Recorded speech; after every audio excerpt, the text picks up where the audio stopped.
సమర్థిస్తున్నారు. నిజంగా అసలు దళిత బంధు project start చేసిన తర్వాత పైలట్ ప్రాజెక్టు కింద ఎంతమందికి ఈ పథకాలు అందాయంటారు? అసలు కమిషన్ తీసుకోలేదు, తీసుకోవద్దని చెప్పాను అని మాట్లాడుతున్నారు. నిజంగా అక్కడ ఏమి కమిషన్ తీసుకోవడం తీసుకోకపోవడం అనేది జరగలేదంటారా ప్రేమ్ గాంధీ గారు?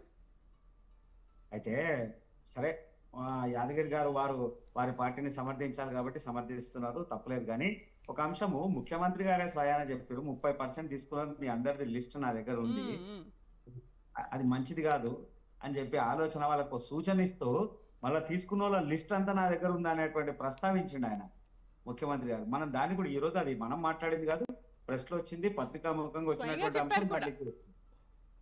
అయితే ఈయన పైలట్ ప్రాజెక్ట్ ఆ పైలట్ ప్రాజెక్ట్ మొదట్లోనే క్రాష్ అయింది, దాంట్లో ఏమాత్రం సందేహం లేదు. దానికి కారణం ఏంద్రా అంటే, ఇప్పుడు వీళ్ళు దళిత బంధు అనేటువంటి ఆ ప్రాజెక్ట్ తీసుకొని వచ్చినప్పుడు పైలట్ ప్రాజెక్ట్ అనేటువంటి అంశం మీరు అంటా ఉన్నారు, కాంగ్రెస్ కి సంబంధించినటువంటి పలానా ఎమ్మెల్యే గారి వాళ్ళ నియోజకవర్గం వారి మండలంలో కూడా ఇచ్చినామని. ఇచ్చిన మొత్తం దాఖలాలు కూడా ఎవరికి పోయినాయి రా అంటే, ఎవరికి చెందినాయి అంటే వీళ్ళ పార్టీకి సంబంధించినటువంటి నాయకులకే, వీళ్ళ పార్టీలో ఉన్నటువంటి దళిత సామాజిక వర్గం నుండి కొంతమందికి మాత్రమే చేరింది. కానీ నిజమైనటువంటి నిస్వార్థంగా ఉన్నటువంటి లేదా వ్యాపారం చేసుకోవాలి, ఆర్థికంగా బలపడాలన్నటువంటి ఏ దళితుడు కూడా ఆ 10 లక్షల రూపాయలు ముట్టినటువంటి దాఖలాలు లేవు. అందులో మళ్ళీ 30% అంటే 3 లక్షల రూపాయలు ఒక్కొక్కరు ఎమ్మెల్యే ప్రత్యక్షంగా పరోక్షంగా ఎమ్మెల్యేకి సంబంధించిన అనుచరులు ఎమ్మెల్యేలు తీసుకున్నటువంటి దాఖలాలు చాలా వరకు బాధితులు కూడా చెప్పినటువంటి సందర్భాలు మనం చూస్తా ఉన్నాం. దీంట్లో మళ్ళీ ఏం చేస్తా ఉన్నాం, నేను ఏమంటా ఉన్నా, వాళ్ళు ఏమన్నారు, యాదగిరి అని మాట్లాడుతున్నారు, ఒక అంశం చెప్తున్నారు, మేము ఈ దళిత బంధు అనేటువంటిది మేము మేనిఫెస్టోలో పెట్టలేదు. అదే మేనిఫెస్టోలో పెట్టింది 10 లక్షలు ఈయనకి వచ్చింది. మేనిఫెస్టోలో పెట్టినటువంటి నిరుద్యోగ భృతి, ఈ రాష్ట్రంలో నిరుద్యోగులు ఏ రకమైనటువంటి ఇబ్బందులు పడుతున్నారో మనందరికీ తెలుసు. మీరు ఉద్యోగ నోటిఫికేషన్ వేయరు, కనీసం నిరుద్యోగ భృతి 3,000 రూపాయలే, 3,000 రూపాయలు ఇవ్వాల్సినటువంటి నిరుద్యోగ భృతి ఇవ్వకుండా 10 లక్షల రూపాయలు మేము దళిత బంధు ఇచ్చినామనంటే హాస్యాస్పదం కాకుండా ఏమైంది? ఆ యువతను ఆదుకోవాల్సినటువంటి అవసరం ఉంది, ఆ యువతనే వీళ్ళని బొందబెట్టింది, దాంట్లో క్లియర్ మనం కనబడతా ఉంది. ఇక మళ్ళా మాట్లాడితే సంక్షేమ పథకాలు అంటారు, సంక్షేమ పథకాల్లో ఎక్కడ కూడా నిష్పాక్షకంగా జరిగినటువంటి దాఖలాలు లేవు, అంత కమిషన్లే. కాళేశ్వరం ప్రాజెక్ట్ పెద్ద కమిషన్, వీళ్ళ కుటుంబం నుంచి స్టార్ట్ అయితే కింది స్థాయి వరకు కూడా అంత కమిషన్లతోనే వ్యాపారం అయింది, కమిషన్లతోనే రాజ్యం నడిచింది తప్ప నిష్పాక్షంగా జరిగినటువంటి దాఖలాలు ఎక్కడా లేవు. అందుకోసమే ప్రజలు వీళ్ళని తిరస్కరించారు, తీసుకుపోయి ప్రతిపక్షంలో తీసుకుపోయి కూర్చోబెట్టిన దాఖలాలు మనకు కనబడతా ఉన్నాయి. వీరి దగ్గర గెలిచిన ఎమ్మెల్యేలు కూడా నిలబడినటువంటి పరిస్థితి ఉన్నటువంటి పార్టీ పరిస్థితం. ఆయన నిన్న మాట్లాడుతూ ఉన్నాడు, ప్రజలకు వచ్చినట్టు ఒకసారి ఆయన ముఖ్యమంత్రి స్థాయి నుండి ప్రెస్ మీట్ పెట్టేటువంటి స్థాయి నుంచి డైరెక్ట్ టీవీ ఛానల్కి వచ్చిండు. నిన్న ఇంటర్వ్యూ కూడా చూస్తా ఉన్నా, ఏ మాత్రమైన అహంకారం తగ్గలేదు. ఆయన అదేదో ఇంటర్వ్యూకి వచ్చినట్టు లేదు, ఆయన ప్రెస్ మీట్ పెట్టేట్టే ఉంది. అవతల వాళ్ళ ప్రశ్న కన్నా ముందు అనవసరమైనటువంటి సమాధానం దాట వేస్తున్నటువంటి దాఖలాలు మనకు కనబడుతున్నాయి. ఆయన కేసీఆర్ గారు ఆయన పార్టీ అస్తిత్వాన్ని కాపాడుకోవడానికి ఉన్న 4 ఎమ్మెల్యేలను కాపాడుకోవాలి అనే భ్రమల్నే ఆ యొక్క ఆలోచన ఉన్నారు తప్ప ఎక్కడ కూడా ప్రజలకు చెందినటువంటి ఆలోచన లేదు.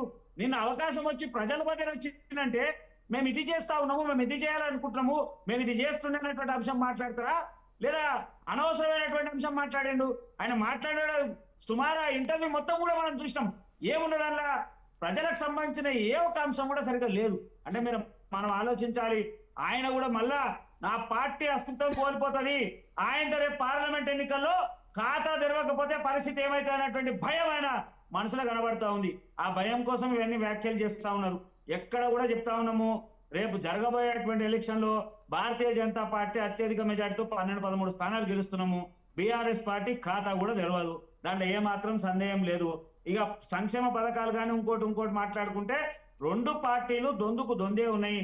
ఇప్పుడున్నటువంటి కాంగ్రెస్ పార్టీ రేవంత్ రెడ్డి గారు అంటా ఉన్నారు, మా పాలనే రెఫరెండం అన్నారు. అరే రెఫరెండం అన్నప్పుడే ఆయన డిఫెన్స్ లో అన్నట్టు ఆయన గెలుస్తాడా లేదా అనేటువంటి భయంలోనే ఆయన రెఫరెండం అన్నాడు. అదే కొడంగల్ పోయిండు, కొడంగల్ అక్కడ ప్రజల్ని వేడుకుంటా ఉన్నాడు. ఎందుకంటే ఆయన కొడంగల్ కూడా ఎట్లా ఓడిపోతున్న స్థానం మనము, కానీ కనీస మెజార్టీ లేకపోతే నేను ఎమ్మెల్యేగా నేను సీఎం నుండి కూడా మరి అదొక అవమానమైనటువంటి భావం తీసుకొని వస్తున్నటువంటి భావనతోని అక్కడ ప్రజల్ని కలిసి మా వేడుకునేది ఒకటే తక్కువ, అలాంటి పరిస్థితి ఉన్నాడు. ఆయన్నే అంటా ఉన్నాడు, నిన్న మాట్లాడినప్పుడు చెప్తా ఉన్నాడు, దేవుడు గుళ్ళు ఉండాలి, భక్తి ఉండాలన్నాడు. మళ్ళీ ఆయనే జోగులాంబ దగ్గర పోతాడు, ఒట్టేసి చెప్తాడు. నిన్న మొన్న యాదాద్రి దగ్గర పోయి ఒట్టేసి చెప్తాడు. ఇంకొకటి ప్రజల్ని భయపెడుతున్నాడు. ఎవరైతే ఓటర్లలో వాళ్ళని భయభ్రాంతులకు గురి చేస్తున్నాడు. రేపు మీరు ఓటు వేయకపోతే సంక్షేమ పథకాలు అందిస్తున్నాడు. ఆ బ్లాక్ మెయిల్ రాజకీయం ఏందండి? ముఖ్యమంత్రి స్థాయి నుండి ఈ సంక్షేమ పథకాలు మీకు అందినాయి, రేపు మీరు మమ్మల్ని గెలిపేయండి, ఇది చేస్తామని అంటే కానీ ఉన్న పథకాలు తీసేస్తామనేటువంటి భావన మాట్లాడుతున్నాడు. అది ఎంతవరకు సమంజసం? ప్రేమ్ గాంధీ గారు మళ్ళీ మాట్లాడదాం. రైట్, ఆగస్టు 15 లోపు రుణమాఫీ చేయకుంటే కనుక ముఖ్యమంత్రి